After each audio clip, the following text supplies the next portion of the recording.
నమస్తే టీవీ20 న్యూస్ కి స్వాగతం. బులెటిన్ల ముందుగా హెడ్లైన్స్. మాజీ మంత్రి శైలజానాథ్ వైఎస్ఆర్సీపీలో చేరిక.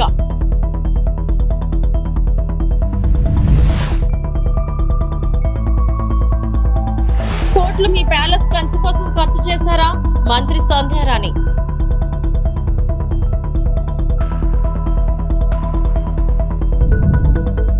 అమ్మ క్యాంటీన్లో భోజనం సూపర్. అమ్మ రాజశేఖర్.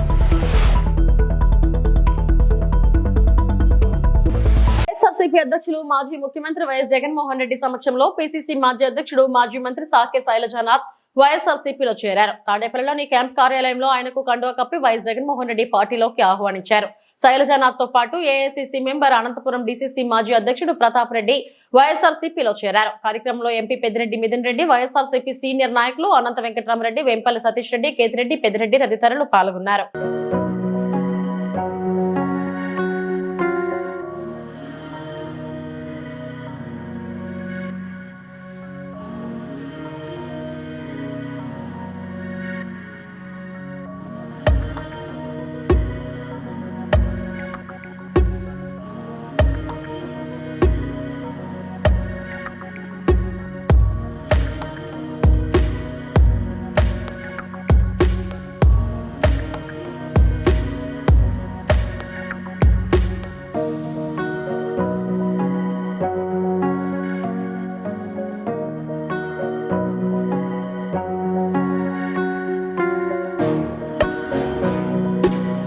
సామాజిక మాధ్యమాల్లో అసభ్యకర పోస్టులు, అనుచిత వ్యాఖ్యల కేసులో దర్శకుడు రామ్ గోపాల్ వర్మ ఏపీ పోలీసుల ఎదుట హాజరయ్యారు. ఒంగోలు రూరల్ పోలీస్ స్టేషన్ లో సీఐ శ్రీకాంత్ బాబు ఆయన్ను విచారిస్తున్నారు. గత ఎన్నికలకు ముందు వైకాపాకు అనుకూలంగా వ్యూహం చిత్రాన్ని రామ్ గోపాల్ వర్మ రూపొందించారు.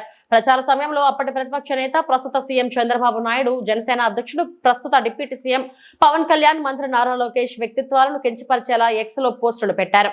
వీటిపై మద్దిపాడు మండల టీడీపీ ప్రధాన కార్యదర్శి ఎం రామలింగం ఫిర్యాదు చేయడంతో పోలీసులు కేసు నమోదు చేశారు.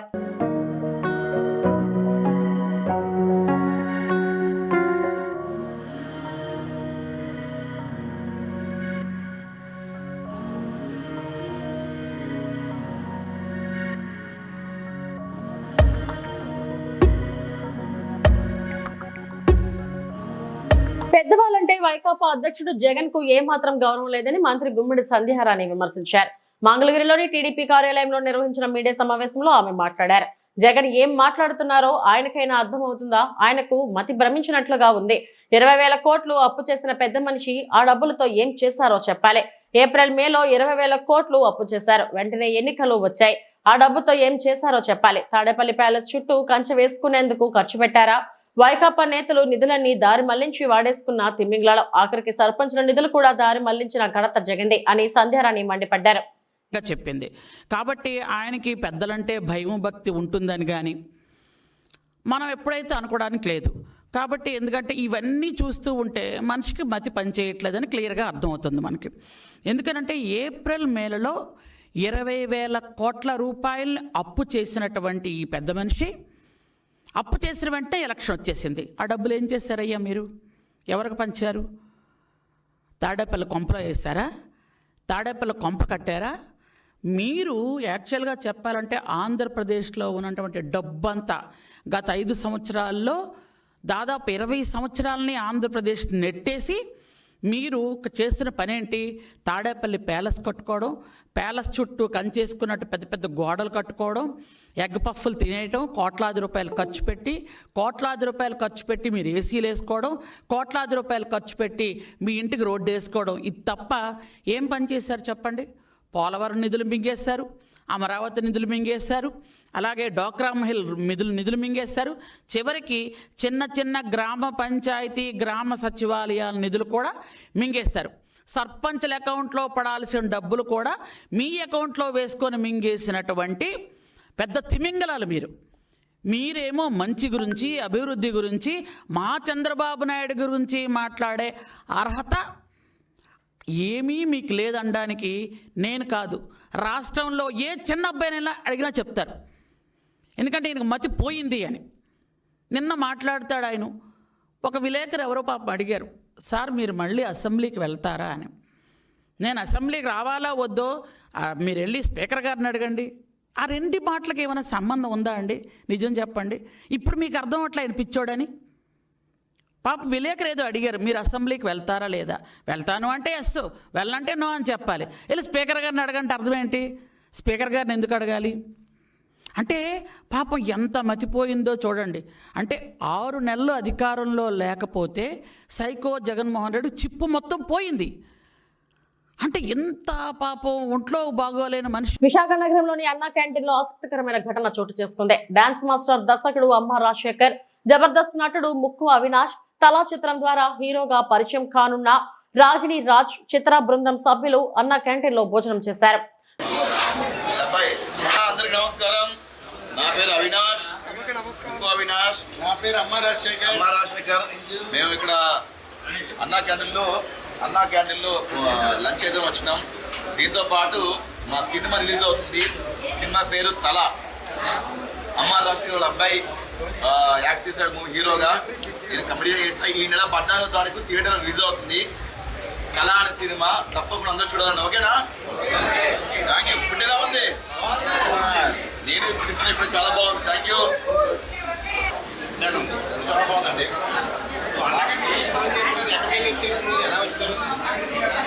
అదే మేము సినిమా ప్రమోషన్ చేస్తాం వైజాగ్. అన్న క్యాడర్ కదా, మా ఫుడ్ ఎప్పటికీ తిందాం అనుకుంటాం అన్న. బాబు సెల్ బాగుందని చెప్పి చూస్తూనే ఉంటా. ఇంత బాగుంటుంది, గరం తింటారు బాగుంది. సరే, నాకు ఇలాంటి ఇష్టం.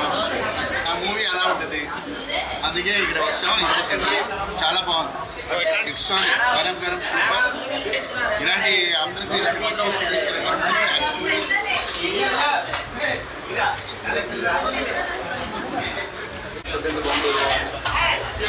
ప్రమోషన్ చేసింటే అలా ఒక్కరు వచ్చాం. చాలా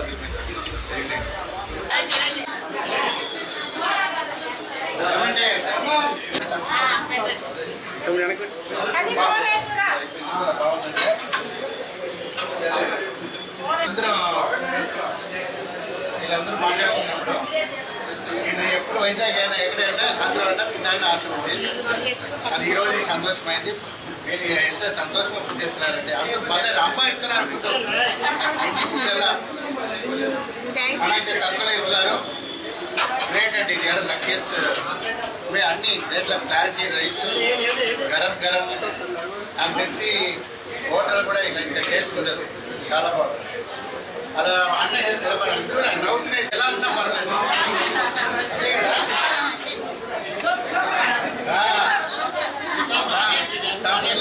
తమ పిల్లలకి ఇచ్చేలా ఇస్తున్నారు అనుకుంటే. Very good, super, fantastic. అప్పుడు నా డ్రీమ్ అయిపోయింది. ఓకే.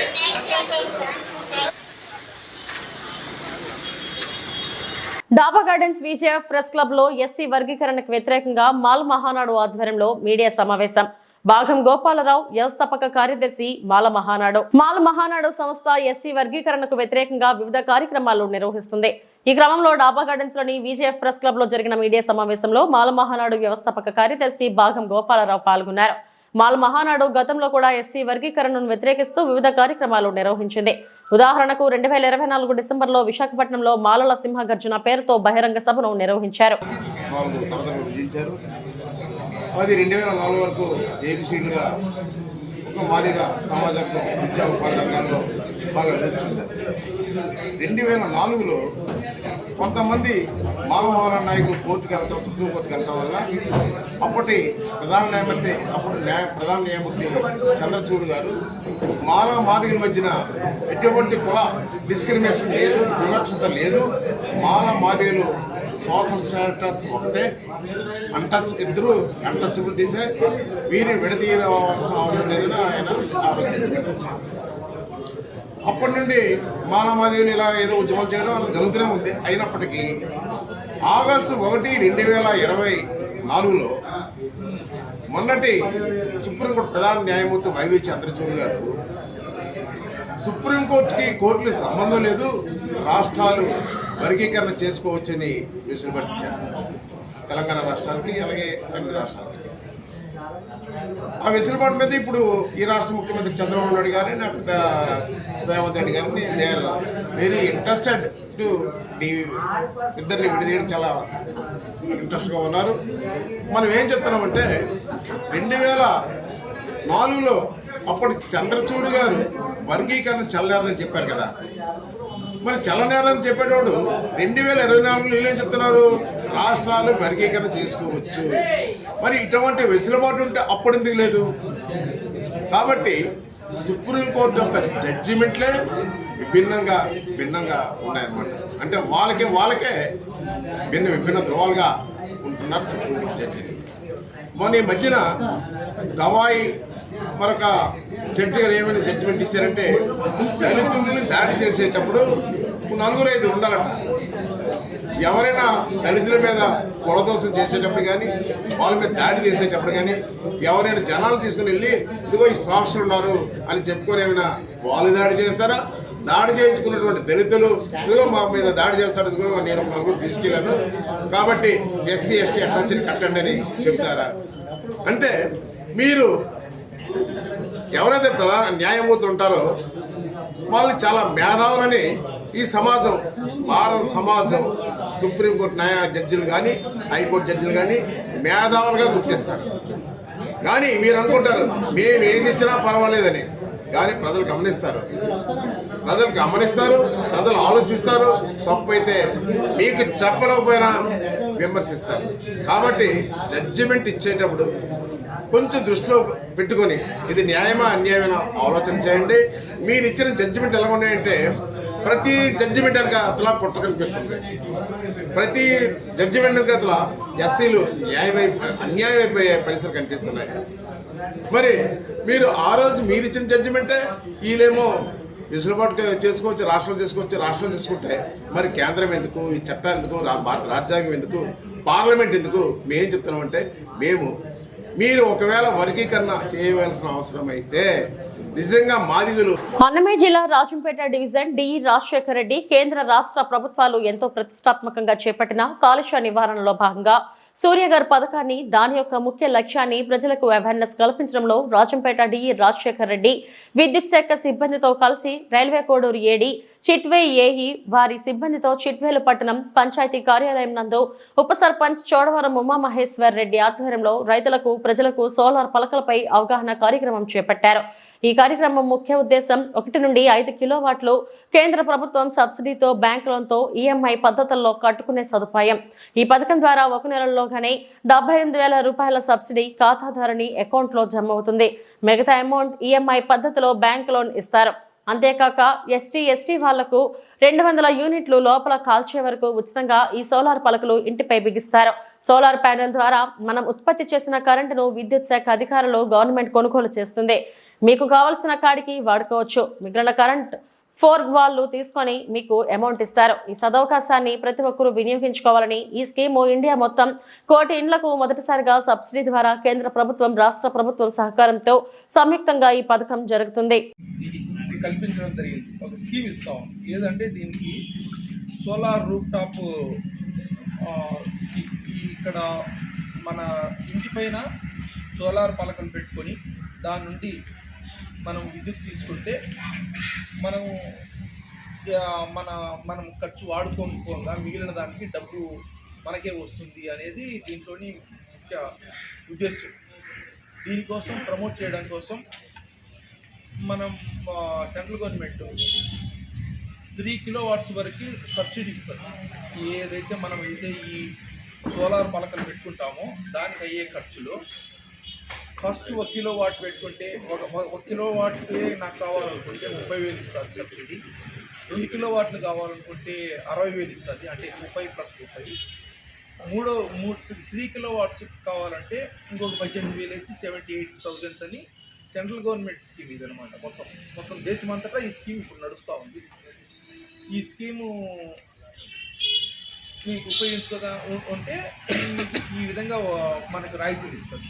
3 కిలోవాట్ల పైన అయినా పెట్టుకోవచ్చు. ఎంతమంది మన రిక్వైర్మెంట్ బట్టి. మనకు ఒక 3-4 ఏసీలు ఉన్నాయనుకోండి, మనం 5 కిలోవాట్లు, 6 కిలోవాట్లు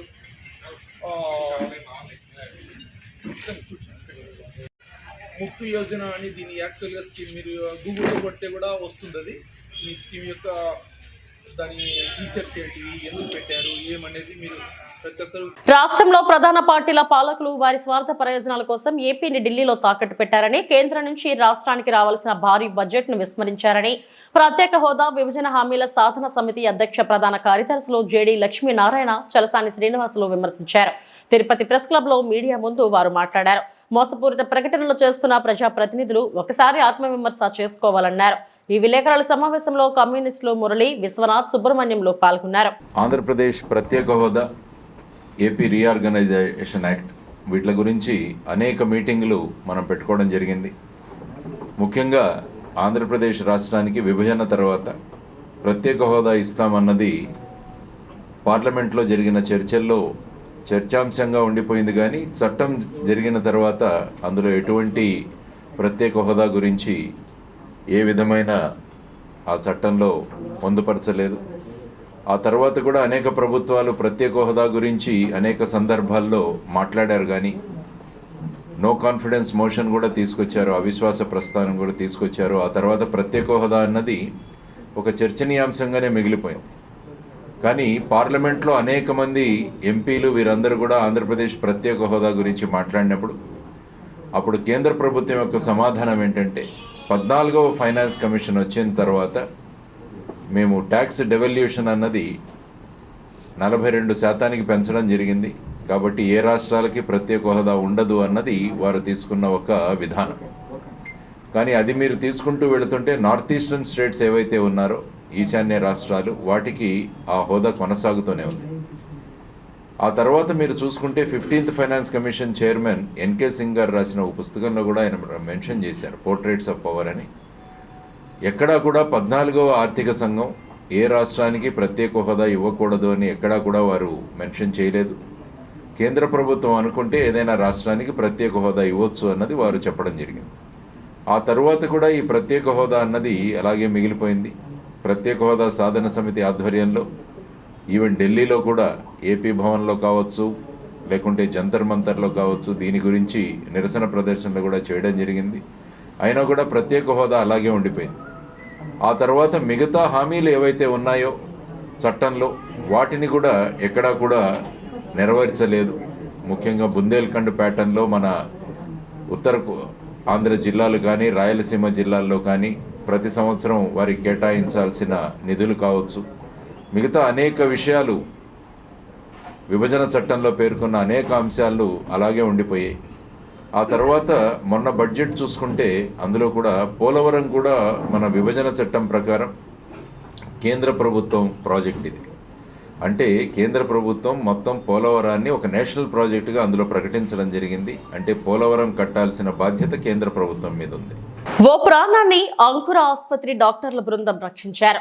ఈ సందర్భాన్ని పురస్కరించుకొని గురువారం స్థానిక అంకుర ఆసుపత్రిలో ఏర్పాటు చేసిన విలేకరుల సమావేశంలో ఆసుపత్రి మెడికల్ డైరెక్టర్ డాక్టర్ వంశకృష్ణ, డాక్టర్లు దినేష్ రెడ్డి, పార్థసారథి మాట్లాడారు. క్రిటికల్ స్టేజ్ వెంటిలేటర్స్ పై ఉన్న ఆ బాలుడికి శ్వాస ఆక్సిజన్ థెరపీతో 9 రోజుల పాటు మెకానికల్ వెంటిలేషన్ ద్వారా వైద్యం అందించి ప్రాణాలు నిలబెట్టిన ఘనత అంకుర ఆసుపత్రికి చెందుతుందన్నారు. ఇప్పటికే ఇలాంటి కేసులను ఛాలెంజ్ తీసుకుని ఎంతో మంది రోగులను కాపాడామని వారు గుర్తు చేశారు. ఆసుపత్రిలోని ప్రముఖ వైద్యులు, సిబ్బంది అందరి సమిష్ట కృషితో ఇది సాధ్యమైందని పేర్కొన్నారు. బాలుడి తల్లిదండ్రులు మాట్లాడుతూ, మా బిడ్డ మాకు దక్కడు అనుకున్న తరుణంలో అంకుర ఆసుపత్రి డాక్టర్ల బృందం మా బిడ్డకు అరుదైన ఆపరేషన్ చికిత్స ద్వారా మా బిడ్డను బ్రతికించినందుకు డాక్టర్ల బృందం సిబ్బందికి కృతజ్ఞతలు తెలిపారు. ఈ కార్యక్రమంలో అంకుర ఆసుపత్రి వైద్యులు, సిబ్బంది పాల్గొన్నారు. అందరికీ నమస్కారము. మా ఆహ్వానాన్ని మన్నించి వచ్చిన పాత్రికేయ మిత్రులందరికీ నా ధన్యవాదములు. ఈరోజు మనము ఈ సమావేశాన్ని ఏర్పరచడానికి ముఖ్య కారణము, ఒక 11 సంవత్సరాల పిల్లవాడు శబరీష్ పద్మావతిపురంలో ఉంటాడు. ఒక 10 days బ్యాక్ ఒక 3-4 రోజుల నుంచి జ్వరము, తలనొప్పితో బాధపడుతూ ఉన్నాడు. సడన్గా అతనికి ఒక 10 రోజుల ముందర ఫిట్స్ వచ్చి దగ్గరలో ఉన్న క్లినిక్కి తీసుకెళ్లారు. అక్కడ నుంచి వాళ్ళు వెంటనే మనకి ఇక్కడికి రెఫర్ చేశారనమాట. సో బాబు ఇక్కడికి వచ్చినప్పుడైతే కంప్లీట్గా కాన్షియస్లో లేడు, కంటిన్యూస్గా ఫిట్స్ వస్తూనే ఉన్నాయన్నమాట. సో మెయిన్ అతనికి జ్వరంతో పాటు ఫిట్స్ వచ్చినాయి. దాని వెంటనే మనము మెదడు వాపు వ్యాధిగా డయాగ్నోస్ చేశాము. అంటే మెదడుకి ఎక్కే ఇన్ఫెక్షన్. సో మెనింగో ఎన్సెఫలైటిస్ అంటాం దీన్ని. అందులో స్క్రబ్ టైఫస్ అనేది పాజిటివ్ వచ్చింది. సో ఆ బాబు వచ్చేసి ఓవర్ ద డే అంటే విత్ ఇన్ సెకండ్స్లోనే మనకి ఊపిరి తీసుకోవడం కూడా బాగా తగ్గించేసరికి వెంటిలేటర్ మీద పెట్టామన్నమాట. ఆ ఇన్ఫెక్షన్ అనేది ఎంత ఫాస్ట్గా స్ప్రెడ్ అయిందంటే ఆ రోజు రాత్రికే పాప మొత్తం బ్లీడింగ్ అయిపోయింది, లంగ్స్లో అంతా కూడా బ్లీడింగ్ వచ్చేసింది. దాన్ని మనం పల్మనరీ హెమరేజ్ అంటాం. సో బ్లీడింగ్ ఎక్కువ అవడం వల్ల మనం ఇచ్చే వెంటిలేటర్ సపోర్ట్ కూడా సరిపోలేదు బాబుకి. అంటే మనం వెంటిలేటర్ సపోర్ట్ మీద కూడా ఆక్సిజన్ లెవెల్స్ మెయింటైన్ కాలేదు, బీపీ కూడా బాగా డౌన్ అయిపోతూ వచ్చేసి. సో వెంటనే మనందరికి తెలిసినది వెంటిలేటర్ కాకుండా దానికంటే అడ్వాన్స్డ్ మిషన్ ఉంటుంది, హై ఫ్రీక్వెన్సీ ఆసిలేటర్ అంటాం అనమాట. సో అలాంటి మిషన్స్ ఉండే సదుపాయం మనకు కేవలము చెన్నై, హైదరాబాద్, బెంగళూరు లాంటి సిటీస్లోనే ఉంటుంది. అలాంటిది ఇక్కడ కూడా ఉంది. మేము ఆ మిషన్ వెంటనే పెట్టడం ద్వారా అట్లీస్ట్ వాడి ఆక్సిజన్ లెవెల్స్ ఇవి మెయింటైన్ అయినాయి, ఆ ఊపిరితిత్తుల నుంచి బ్లీడింగ్ కూడా కొంచెం కంట్రోల్ అయింది. ఆ తర్వాత బాబుకి ఈ ఇన్ఫెక్షన్ ఎక్కువ అవడం వల్ల హార్ట్ కూడా ఫెయిల్ అయిందనమాట. ఆల్మోస్ట్ మనం ఎజెక్షన్ ఫ్రాక్షన్ అని చూస్తే అది పిల్లల్లో 70% పైన ఉంటే బాబుకి ఆల్మోస్ట్ 34% పడిపోయింది. అప్పుడు మనం వెంటనే చిన్నపిల్లల కార్డియాలజిస్ట్ వీళ్ళందరినీ ఇన్వాల్వ్ చేసి వాడు హార్ట్ ఫెయిల్యూర్ తగ్గని మెడిసిన్స్ వాడుతూ స్లోగా రికవరీ కోసం ట్రై చేశారు. అదేవిధంగా ఫిట్స్కి సంబంధించి కూడా ఫిట్స్ వెంటనే కంట్రోల్ కావడం కోసం ఈఈజీ, ఎంఆర్ ఇవన్నీ కూడా చేసుకొని పీడియాట్రిక్ న్యూరాలజిస్ట్ అంటే చిన్నపిల్లల నరాల డాక్టర్ స్పెషలిస్ట్ వీళ్ళందరూ కూడా చూస్తూ, మరియు ఐసీయూ డాక్టర్స్ చిన్నపిల్లల ఐసీయూలో స్పెషలైజేషన్ చేసిన డాక్టర్స్ వీళ్ళందరూ పర్యవేక్షణలో అసలు ఆల్మోస్ట్ రికవర్ కాడు అనుకున్న బాబు ఆల్మోస్ట్ 5-7 డేస్ తర్వాత వాడు కాన్షియస్లోకి రావడం కానీ, మనం వెంటిలేటర్ తీసేయగలం కానీ ఇవన్నీ చేయగలిగాం. ఒంటరి మహిళలే లక్ష్యంగా పట్టపగలు దోపిడీకి పాల్పడుతున్న 3 అంతర్రాష్ట్ర దోపిడీ దొంగలను అరెస్టు చేసినట్లు ఎస్పీ హర్షవర్ధన్ రాజు తెలిపారు. స్వాధీనం చేసుకున్న 30 లక్షల విలువ నగలు, వస్తువుల వివరాలు ఎస్పీ మీడియాకు వెల్లడించారు.